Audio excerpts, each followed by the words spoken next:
The breeze whispered across the empty plains that day, carrying exhaustion in every gust, as though the land itself had grown weary from endless drought. My routine patrol was nothing special until something caught my eye.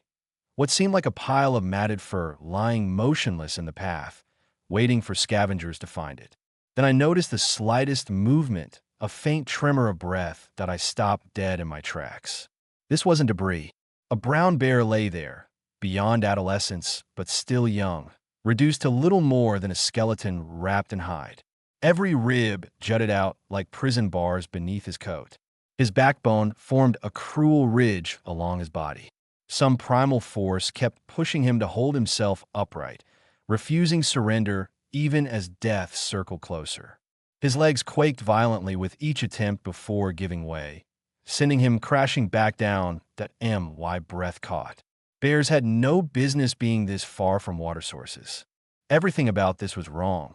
Moving carefully, I edged forward, his head lifted barely enough for our eyes to meet.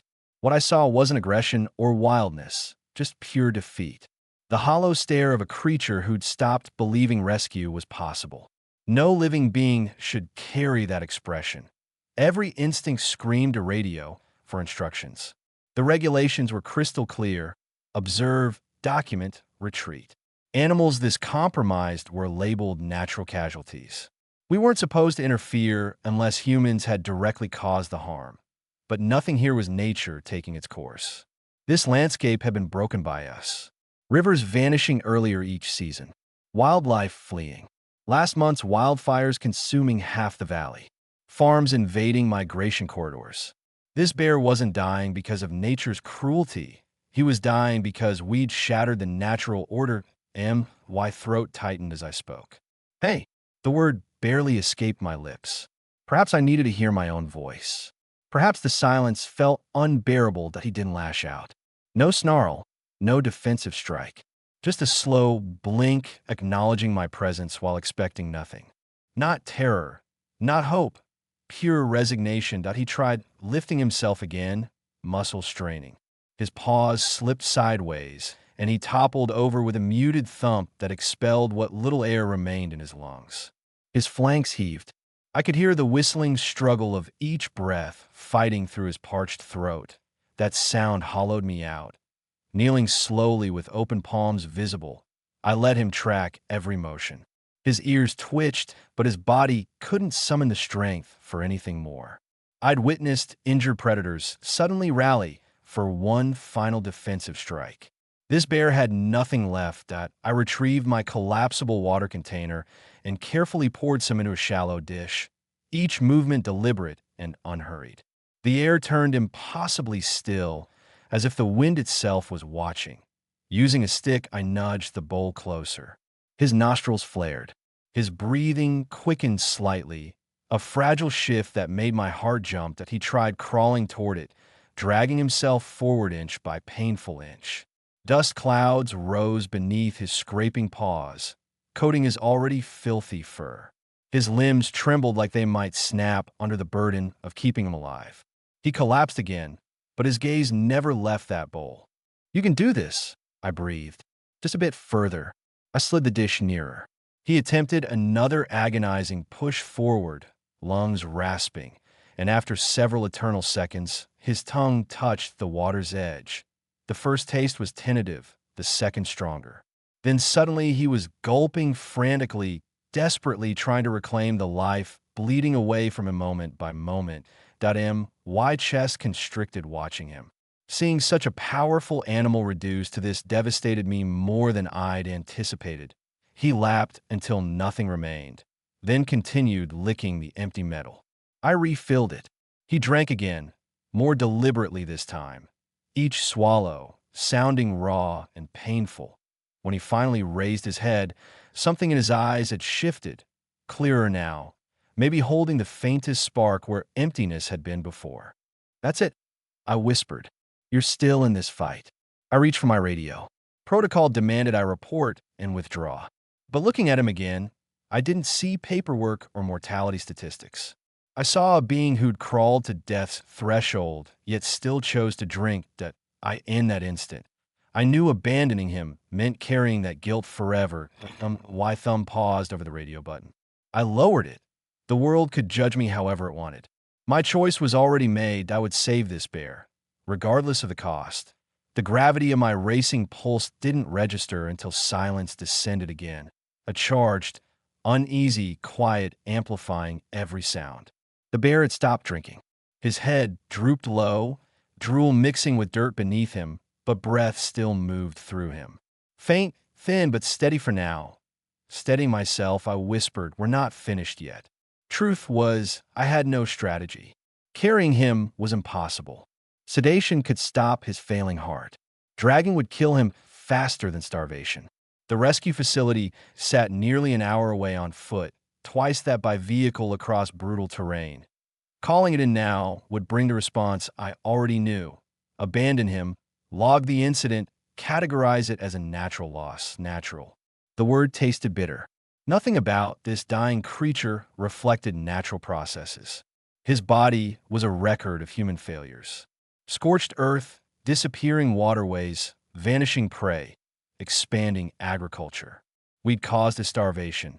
But boardrooms preferred data over accountability. I packed away the water and stood gradually. He tensed, not lifting himself, but tightening his jaw in instinctive fear.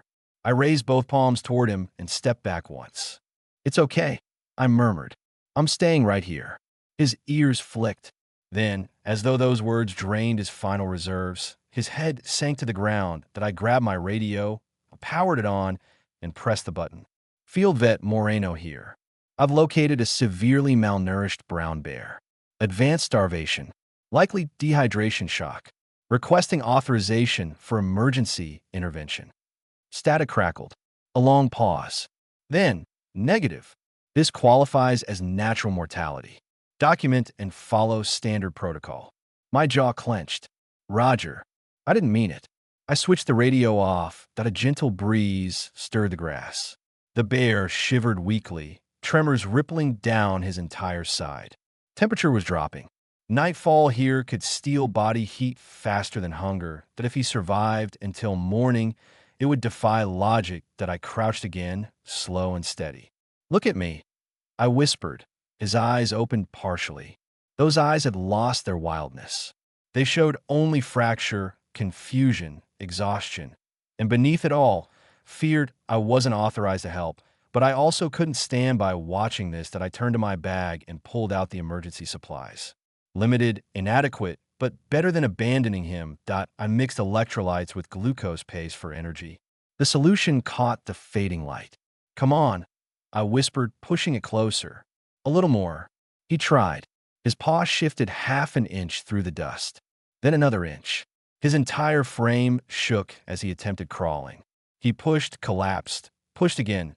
Each movement a battle against crushing weakness. "Just breathe," I said. "You're doing it." He wasn't following my words. He was following the most ancient instinct. The one commanding living things to fight when everything screams to quit. He reached the bowl. His drinking slowed. Less frantic now. Each sip measured, intentional, as if somewhere deep inside a small flame had reignited. My throat tightened. I'd witnessed animal suffering countless times. But this bear, this quiet, fragile struggle for one more hour of life, this felt different. Personal.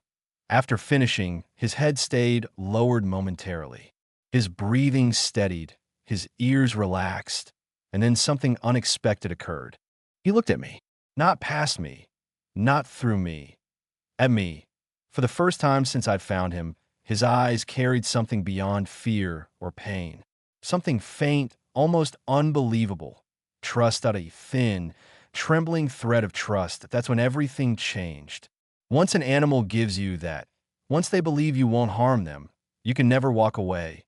Footsteps crunched behind me. I spun sharply. Jessa, my field partner, came jogging up the path, breathing hard, hat pulled low, boots caked in dust.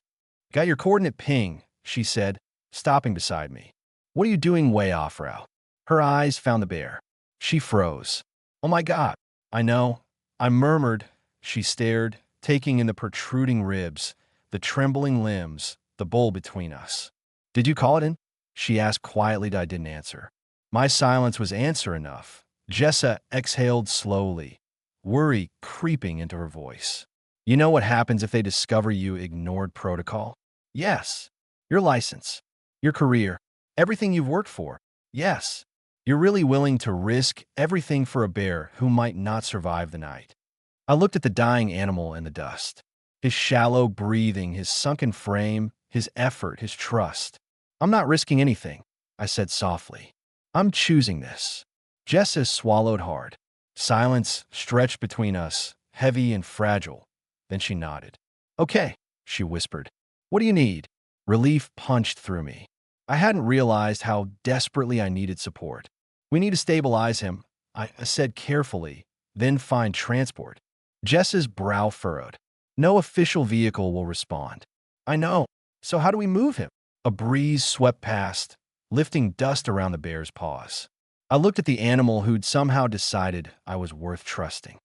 "We'll do it ourselves," I said. Jessa stared, conflicted, stunned, already imagining the consequences, but then she looked at the bear. One look was all it took. "All right," she said quietly. "Let's save him." The sun sank lower, shadows stretching across parched earth. As light faded, the battle to pull a dying bear from death's edge began. Silent, dangerous, entirely in our hands. Night descends quickly on the plains. Not gradually, not gently, but like a curtain yanked across the sky. One moment the sun glowed at the horizon. The next, everything shifted into something colder, harsher. Shadows consumed the grass in dark waves. The bear shivered again, his thin coat no defense against dropping temperatures. "We're running out of time," Jessa murmured. She was right. If cold didn't kill him, predators would. A starving bear was just meat to a hunting pack. Hyenas, jackals, even lions. If they detected weakness, they'd converge before dawn that I knelt beside him, lowering my hand until it hovered above his shoulder. Not touching. He wasn't ready, but close enough for him to feel warmth. His breath fogged weakly in the cooling air. "Stay with me," I whispered. His ear twitched. Jessa unpacked emergency heat blankets from her pack, silver foil rustling in the wind. She hesitated. "Think he'll tolerate us getting close enough to cover him?" "He will," I said, though uncertainty lingered. But remembering his eyes earlier, the way he'd looked at me with exhausted acceptance, told me something deeper. He didn't want to die, and he was trusting us to prevent it. Carefully, I opened one blanket and held it low so the sound wouldn't startle him. The foil glimmered faintly in dimming light. He turned his head lazily toward the noise, gaze unfocused but not alarmed that I moved closer. A foot, another. He didn't flinch. "All right, friend," I said softly. "This will help." Jessa positioned herself at his rear. We exchanged a steady nod, our unspoken agreement that one wrong move could unravel everything. Then we spread the blanket over him, inch by inch. The foil brushed his back. He tensed. A low, trembling groan escaped, a sound of discomfort. For a terrifying second, I thought he might panic, lash out with his remaining strength, but he didn't. He exhaled shakily and relaxed. First step done. Jessa released a breath she'd been holding. "What now?" I didn't answer immediately, running through every scenario, every risk, every possible path to safety. The rehabilitation center was hours away. He couldn't walk. We had no official transport. Time was working against us like a burning fuse. "We built a stretcher," I finally said. Jessa stared. "A stretcher for a bear weighing, what, 200 pounds, even in this condition? Raphael, have you lost your mind? He'll die if we leave him." Her jaw worked silently before she sighed. "What do you need?" We moved quickly. The patrol rover's trunk always held a basic collapsible stretcher meant for injured humans or tranquilized medium wildlife. Not sufficient for a bear, but with modifications. We stripped wooden support slats from the truck bed, lashing them to the stretcher sides for reinforcement. Jessa gathered saplings nearby, thin but strong, securing them underneath as a frame. That IT wasn't perfect. It wasn't pretty, but it might hold. As we worked, the sky darkened completely, and night, sounds began stirring. Distant howls, low rustling in tall grass. The uneasy stillness of a world ruled by hunger. Jessa paused. We need light. I nodded and switched on my headlamp, angling it low to avoid shining directly at the bear. The beam illuminated his side, the fragile rise and fall of his ribcage beneath the blanket. His breathing slower now but steady. He was watching me, not with alarm, with something quieter, something I wasn't sure I deserved. Trust. The kind a wild animal gives only once. The kind that binds you to a promise. When the stretcher frame was finally ready, we carried it closer, slowly, deliberately, staying in his sight line. The bear stirred weakly, shifting just enough to acknowledge our presence. He knows we're trying to help. Jessa whispered that I didn't respond. My throat was too tight that we positioned the stretcher parallel to his body, leaving only a small gap. The hardest part, getting him onto it, hadn't even started. Bears didn't move easily. Even a weakened one could injure itself with the wrong angle. Or us. We need to roll him, I said. Jessa stared. You want to roll a bear? It's the only way. We knelt on opposite sides. The wind shifted and grass swayed around us like an ocean rising and falling in darkness. The soft growl rumbled in the bear's chest. The first sound of real discomfort since the blanket. Not a threat, just fear, exhaustion, pain. I know, I whispered, lowering my voice. I know it hurts, but we've got you. Slowly, carefully, I slipped my hands under the blanket near his shoulder, using fabric as a barrier. Jessa mirrored me at his hips. 1. I breathed. The bear's claws flexed weakly. 2. He shut his eyes tight. 3. We rolled him gently onto his side, then onto the stretcher's waiting canvas. His body sagged with the shift, a soft, broken exhale, leaving him as we eased him into place. Then something happened I'll never forget. As we adjusted the blanket around him, the bear lifted his head, barely, and pressed it against my knee. Not a bite. Not an attack. Not instinct, not a touch. A deliberate touch. A gesture so fragile, so unbearably vulnerable, it froze me completely. His eyes opened, glassy, tired, pleading. For a heartbeat, the world disappeared. Just him and me. A dying creature and a stranger refusing to let him die. Okay, I whispered, voice cracking unexpectedly. Okay, we're going. We secured him with straps woven loosely across his torso, careful not to restrict breathing. His head rested near the edge, angled so he could see me. Jessa stood at the front. I grabbed the rear handles. The first pull was brutal. The stretcher dragged through dirt. The frame creaked. My arms shook, but the bear didn't react violently. Didn't panic. Didn't thrash. He watched me, his gaze dull but present, following every movement as if trying to understand. We're doing this. Jessa grunted between breaths. We're actually doing this. We dragged him inch by inch toward the rover, toward whatever chance remained. Night deepened. Hyenas called in the distance. With every painful, exhausting step, I knew one thing with absolute certainty. There was no going back. Not for me. Not for Jessa. Not for him. We'd crossed a line into danger, into defiance, into something far bigger than the rules we were breaking. And somewhere inside, I felt the shift. This wasn't just rescue. This was a promise.